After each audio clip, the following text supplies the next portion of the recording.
आचार्य इस YouTube channel पर मैं धर्मेंद्र आचार्य आप लोगों का स्वागत करता हूं। आइए आज हम लोग तृतीय दिवस की कार्य योजना पर विचार विमर्श करें।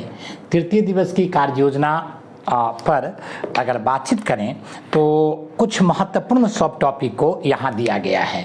सबसे पहले अगर हिस्ट्री में हम देखें तो हिस्ट्री में आपको 2 घंटा समय देना है आज, यानी कि तृतीय दिवस के संदर्भ में, और इसमें राजनीतिक संगठन और कांग्रेस की स्थापना तथा प्रथम चरण का कांग्रेस अर्थात 1885 से 1905 तक जो उदारवादी चरण तक का कांग्रेस है उसे आपको देखना है।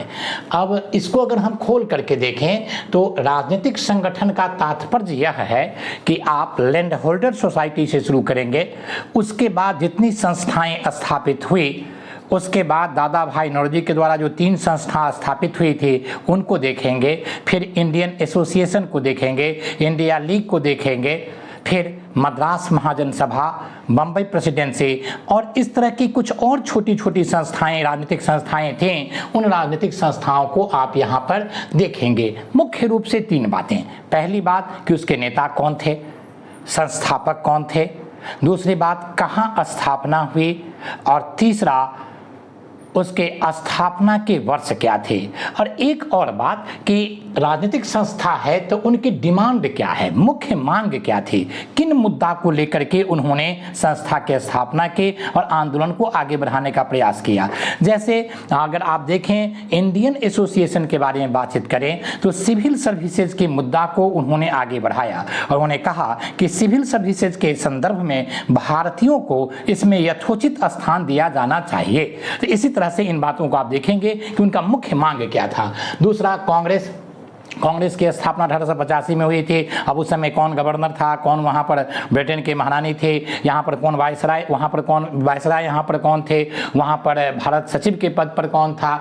उसके बाद इसके प्रथम, द्वितीय, तृतीय, चतुर्थ, पंचम और षष्ठम कम से कम 5 अध्यक्ष कौन थे, कहाँ कहाँ इसकी बैठक हुई, लगभग कितने सदस्य थे, किस महकमे से, किस पेशा से जुड़े हुए अधिक लोग इसमें जुड़े। जैसे सबसे अधिक इसमें जो लोग जुड़े हुए थे वो आपको पत्रकार थे, उसके बाद डॉक्टर। इस तरह से आप देखेंगे कि किन वर्गों की भागीदारी प्रारंभिक चरण में ज़्यादा रहा।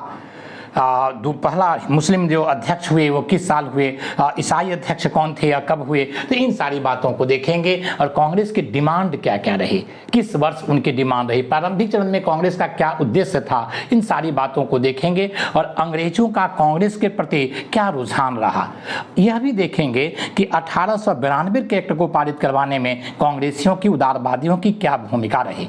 1905 का अधिवेशन, 1906 का अधिवेशन, 1907 का अधिवेशन, फिर हम देखते हैं बीच में 2-4 और अधिवेशन जो महत्वपूर्ण हुए, उसकी अध्यक्षता किसने की और अध्यक्षता कहाँ हुई थी, बैठक कहाँ हुई थी, इन बातों को भी देखेंगे। आइए अब हम लोग यहाँ से आगे बढ़ जाते हैं साइंस पर। तो साइंस पर 2 अध्याय मैंने आज दिया है, 2 घंटा आपको पढ़ना है। इस 2 घंटा में आप 1 घंटा पढ़ेंगे पाचन तंत्र। तो पाचन तंत्र में आपको मुख्य रूप से 2 बातों को ध्यान में रखना है। सबसे पहली बात ये कि पाचन तंत्र से जुड़े हुए कौन कौन अंग है। तो पहला आप इन चीज़ों को देखें कि आहार नाल, उसमें आहार नाल में देखिए मुख है, मुख गुहा, ग्रसनी, उसके बाद ग्रास नलिका, उसके बाद आमाशय, आमाशय के बाद ग्रसिका, ग्रसिका के बाद मैंने छोटी आंत, छोटी आंत के बाद बड़ी आंत।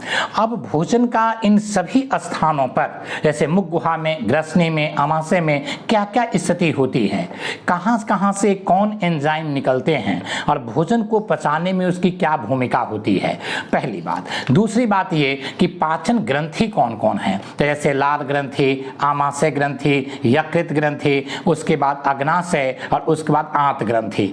इसमें खास करके लीवर के बारे में, पेनक्रियाज यानी अग्नाशय के बारे में, उसके बाद गैस्ट्रिक ग्लैंड यानी कि आमाशय ग्रंथि के बारे में आप देख लें कि यहाँ से कौन कौन एंजाइम निकलते हैं और वसा पर इसका क्या प्रभाव है, प्रोटीन पर इसका क्या प्रभाव है, कार्बोहाइड्रेट को कैसे प्रभावित करता है। इन सारी चीज़ों को आप देखेंगे देखेंगे और कुल मिलाकर के पाचन की पूरी प्रक्रिया को देखने और समझने की आवश्यकता है।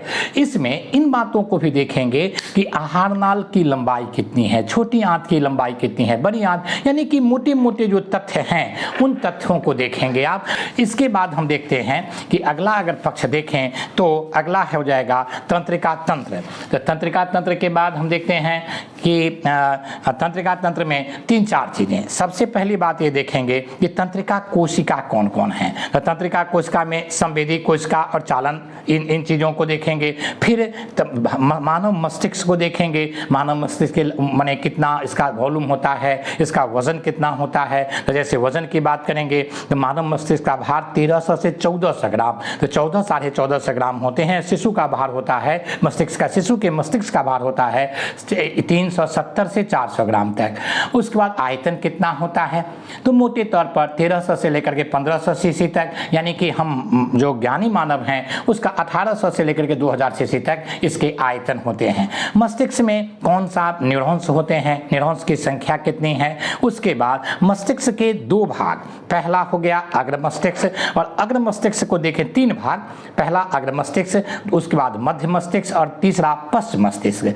अग्र मस्तिष्क को अगर देखें तो इसके कई भाग हैं, जैसे घ्राण मस्तिष्क जिसका संबंध है नाक से सूंघने से है, अगला प्रमस्तिष्क, अगला हम देखते एपिथेलमस, अगला थैलमस, हाइपोथैलमस, मध्य मस्तिष्क, और पश्च मस्तिष्क में हम देखते हैं कई चीज़ें आ जाती हैं। और पश्च मस्तिष्क में देखेंगे तो पोन्स, अनुमस्तिष्क और मस्तिष्क पुच्छ मेंडुला जो है सो उसमें आ जाएंगे। तो इसको हमें देख लेना है, खास करके पाचन तंत्र के संदर्भ में और सॉरी तंत्रिका तंत्र के संदर्भ में और पाचन तंत्र के संदर्भ में, साइंस के संदर्भ में 2 घंटा में।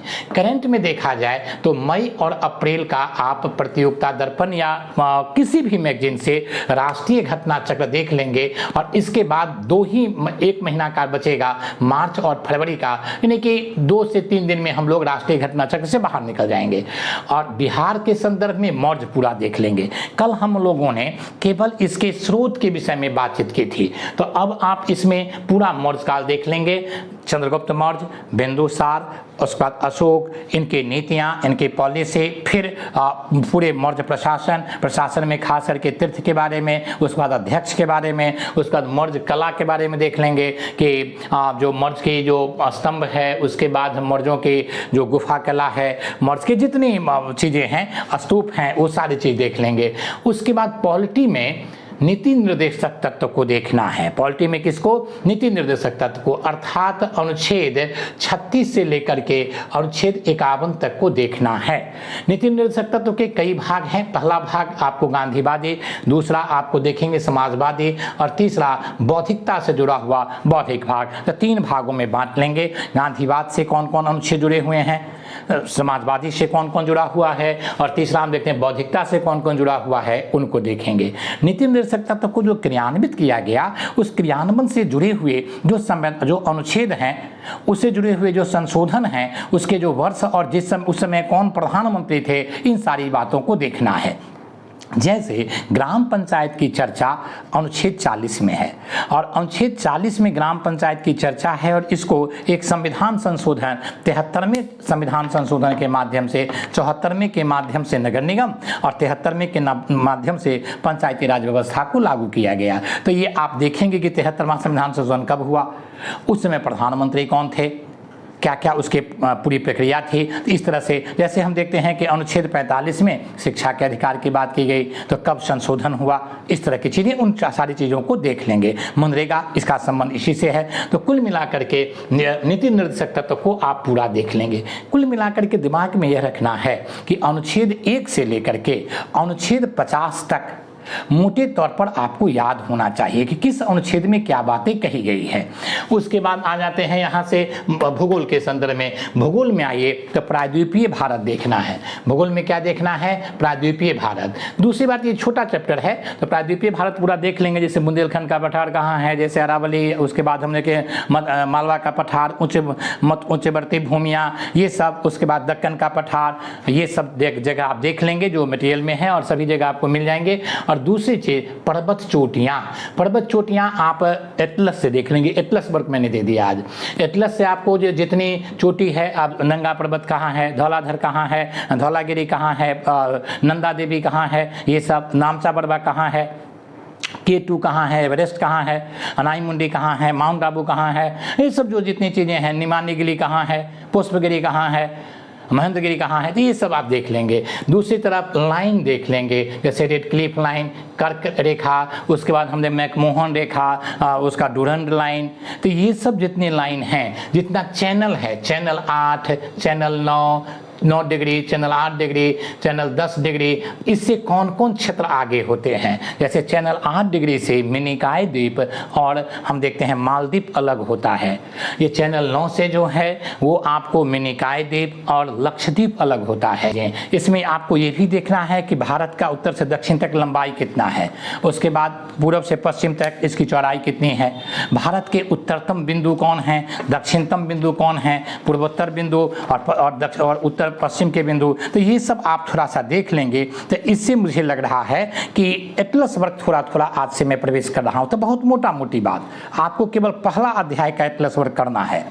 जैसे LOC देख लेना है, LAC देख लेना है, सरक्रीक देख लेना है कहाँ है, तो इस सब तरह की चीज़ों को आपको देखना है। तो कुल 4-5-6 बातें हो गई। उसके बाद आइए इकोनॉमिक्स के संदर्भ में। इकोनॉमिक्स के संदर्भ में देखा जाए तो आप उत्पादन का क्षेत्र देख लेंगे।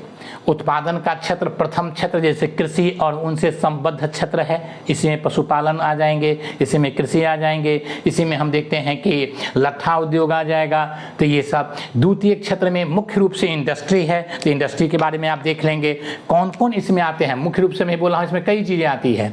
तृतीय क्षेत्र में सेवा है, इसमें भी कई चीज़ें आ जाती है। और अगला चतुर्थ है, चतुर्थ में ज्ञान विज्ञान से जुड़ा हुआ, और पांचवा जो है वो विचार से जुड़ा हुआ है। तो इस तरह से ये पांचों क्षेत्र को आप देखेंगे। दूसरी बात, ये किसने विभाजन किया है, तो CSO ने किया था, सेंट्रल स्टैटिस्टिक्स ऑर्गेनाइजेशन, इसका नाम बदल करके NSO कर दिया गया। कब किया गया। तीसरी बात ये देखेंगे कि इसकी कितनी भूमिका है प्रथम क्षेत्र की अभी के संदर्भ में GDP में, द्वितीय की कितनी भूमिका है, तृतीय की कितनी भूमिका है, भारत का पर्सपेक्टिव। तो इन सारी चीज़ों को थोड़ा सा देखने और समझने की कोशिश करेंगे। चलिए इसी होमवर्क के साथ आज हम लोग चीज़ों को रखते हैं, और धन्यवाद। और आप लोग 9 बजे रात में निश्चित रूप से शेड्यूल लग चुका है, भाग लेंगे। कल तो आधे घंटा का ही क्लास हो सका, आज मैं कोशिश करूंगा कि 1 घंटा रहूं और सभी विषयों पर प्रॉपर वे में 15 मिनट 20 मिनट करके विचार विमर्श किए जाएंगे, और आपको प्रश्न के उत्तर देने के लिए समय दिया जाएगा। कुछ बच्चों की शिकायत है कि मैं प्रश्न बोलने के बाद समय नहीं देता हूँ, लगभग 10 सेकेंड में समय दूंगा, 10 सेकेंड में आप लोग उत्तर दीजिएगा। धन्यवाद।